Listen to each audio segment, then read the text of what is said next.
So I wanted to address just a few things in regards to conventional beef and fast food beef. I'd like to start by saying I started eating this way for the first time roughly 5 years ago. I suffer from a variety of autoimmune conditions and mental health issues. Eating a carnivore diet in the way that I have has completely resolved all of the above, right? So no issues there.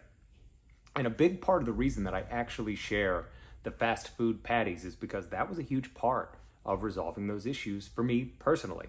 And it's a really easy entry, low bar, easy to access way for most people to live a healthier lifestyle. It's really easy to say grass-fed's the only way, regenerative beef is the way to go, and if you do anything else, it's carcinogenic, it's dangerous, and you're gonna put your health at risk. I find that to be not true.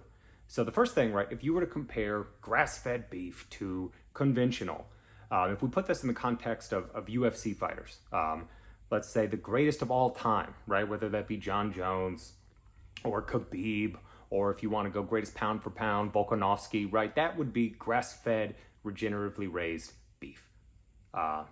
Conventional beef would be like Conor McGregor, right? Is it the greatest of all time? Absolutely not. Is it better than the guy in the comments? Yes. He's not some slouch. He's not a Joe Schmo. That's conventional beef. Is it the best ever? No. Is it better than pretty much everything else you're going to come across? Absolutely.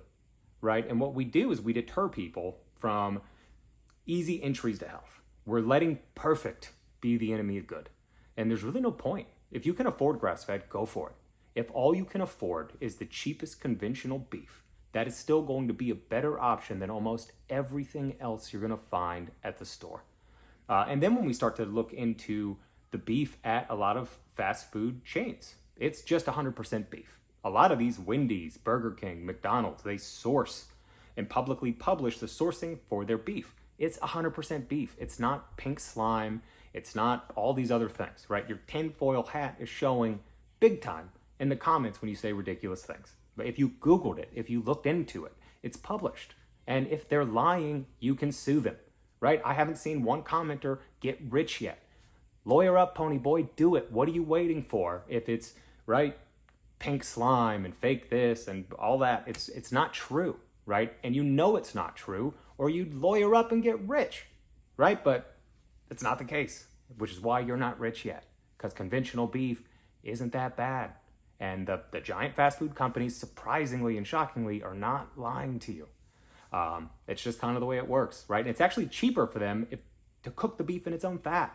If they have to buy oil times millions of orders all across the country, that's a huge cost. It's cost effective for them to cook the beef in its own fat, which a lot of them do.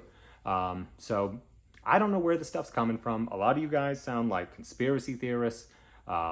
And again, I don't want to paint some negative picture or paint with a broad brush in terms of conspiracy theories. I don't even want to touch that. But you're saying things that aren't based in reality, that you just think because it's a corporation, all of these other things are true. And that's just not the way the world works. And ultimately what you're doing is deterring people that might not be able to find a better alternative and tell them not to waste their own time, because it's not worth it.